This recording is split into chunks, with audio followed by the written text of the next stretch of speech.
હાલે પાણી એટલું બધું ગરમ પાણી ઠંડુ થઈ જા હવે તો મહેમાને કેવા મળ્યા છે કે તમારા ગોળામાં પાણી ગરમ થાય છે પણ એટલે જ તમને કહેતા હોય માટલા બદલાવો ને પવન પુત્ર વાળાનું માટલું લાવો, અહીંયા 100% માટીમાંથી બનેલું માટલું મળે, પાણી ઠંડુ થાય. નીતેશભાઈ અમારા ઘરે માટલું છે ને એમાં પાણી ઠંડુ નથી થાતું, અમે ગરમ પાણી પીને કંટાળી ગયા, ત્યાં સોલ્યુશન આપો ને. અરે હું આ માટલું આપું તમને લઈ જાઓ, તમારા આમાં ઠંડુ પાણી થાય.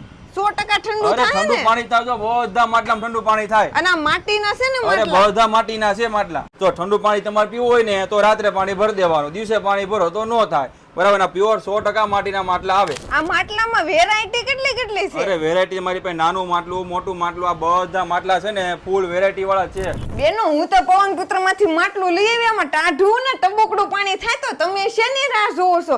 અને પવનપુત્ર માંથી નોનસ્ટિક તાવડી લીધે, એમાં થેપલા, પુડલા, પરોઠા ગમે ઈ તળો ની તળાય. પાટિયા